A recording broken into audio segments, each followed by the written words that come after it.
आइए सबसे पहले बात करते हैं राज ठाकरे साहब की। राज ठाकरे साहब 25 तारीख तक किसी सभा को संबोधित नहीं कर सकते, लेकिन लेख तो वो लिख ही सकते हैं। एक मराठी अखबार में उन्होंने लिखा है कि जिस तरह से उनके पार्टी को गुंडा या गुंडागर्दी के नाम से बुलाया गया, वो उन्हें बिल्कुल पसंद नहीं आया। साथ ही साथ उनका यह भी कहना है कि जब कभी भी आंदोलन हुआ है तो उसमें हिंसा शामिल रही। इतिहास के हवाले से बहुत सारी बातें वो कह गए, लेकिन साफ तौर पर उनका यह कहना था कि आंदोलन में हिंसा के लिए जगह है। उस लेख के जरिए यही कहना चाह रहे थे। और साथ ही साथ ये भी कहा उन्होंने कि जो उत्तर भारत के सांसद हैं वो महाराष्ट्र के छाती पर मूंग मल रहे हैं, लेकिन महाराष्ट्र के जो सांसद हैं वो बिल्कुल खामोश बैठे हैं।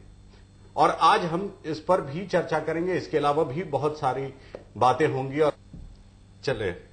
चलिए तो ये हम आपको दिखाएंगे, लेकिन उस लेख में उन्होंने इस बात को कहा है। और पंडित जी हमारे साथ हैं।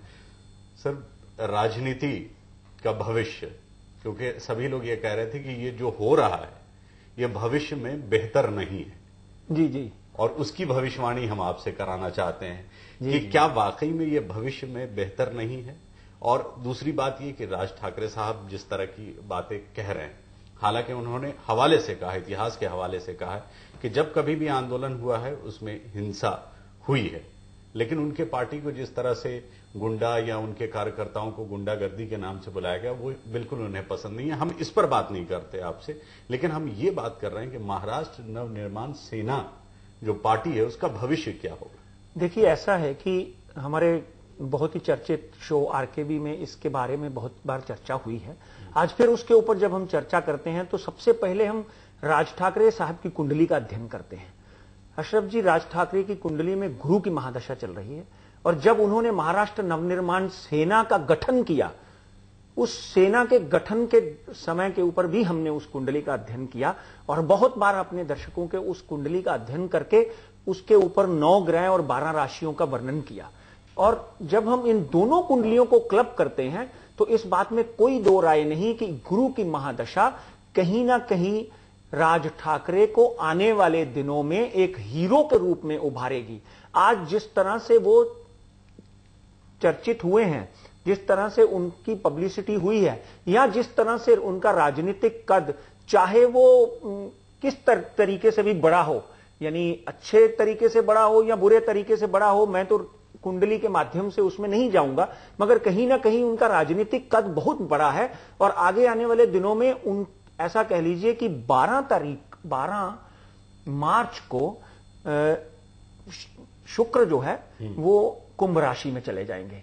तो 12 मार्च तक ये वाद विवाद जो है और गहराएगा। यानी कल उनकी तारीख है, कल म्याद खत्म हो रहा है। कल म्याद खत्म हो रही है। उसके बाद हो सकता है वो एक आध भड़काऊ भाषण और कर दें और कहीं ना कहीं फिर वाद विवाद खड़ा हो जाए और महाराष्ट्र में उत्तर भारतीय या बिहार के लोग जो हैं या उत्तर भारत के लोग जो हैं उनके ऊपर एक और आक्रमण हो। और इस आक्रमण के जरिए डेफिनेटली उनके ऊपर अंकुश लगेंगे, उनके ऊपर आरोप प्रत्यारोप लगेंगे। महाराष्ट्र नवनिर्माण सेना को पूरे देश में हो सकता है आलोचना का केंद्र बनना पड़े। मगर अगर हम भविष्य की बात करें, मैं तो ज्योतिष के माध्यम से बोलूंगा कि 22 मई यानी मई के महीने में जैसे ही शनि रेट्रोग्रेड पोजीशन से मार्गी होगा तो आप देखेंगे कि महाराष्ट्र नवनिर्माण सेना को कोई राष्ट्रीय पार्टी सहारा देगी, यानी सपोर्ट करेगी। सहारा, sorry I am using the word सहारा, मगर कोई सपोर्ट करेगी।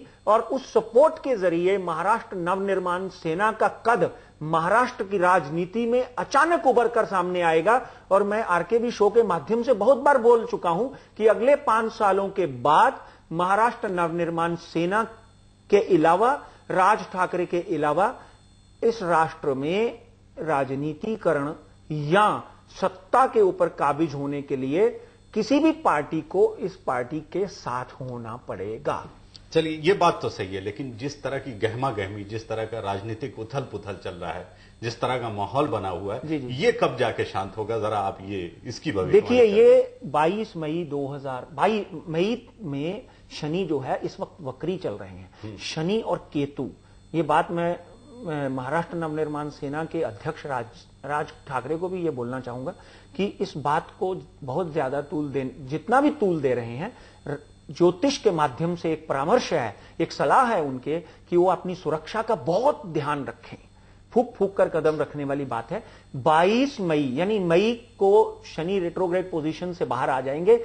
मई और अभी शनि और केतु जो है अपने दुश्मन और शनि के पुत्र सूर्य के घर में यानी सिंह राशि में चल रहे हैं, जिसके लिए ये एक आग्नेय योग मतलब एक गामागामी वाला वातावरण चल रहा है। तो ये गहमागहमी जो है ये अप्रैल या फर्स्ट वीक ऑफ मई तक रहेगी, उसके बाद जाकर शांत होगी। मगर इसमें बहुत से लोगों का नुकसान होगा, कहीं ना कहीं आगजनी होगी, कहीं ना कोई वातावरण जो है वो ऐसा कह लें कि गर्म रहेगा। चलिए, ये तो ज्योतिष विद्या आपकी कह रही है, लेकिन हम तो यही दुआ करेंगे, यही उम्मीद करेंगे कि बिल्कुल शांत रहे माहौल, कहीं कुछ ना हो। लेकिन आपने जब भी कहा है वो सच ही निकला है, लेकिन हम फिर भी दुआ करेंगे।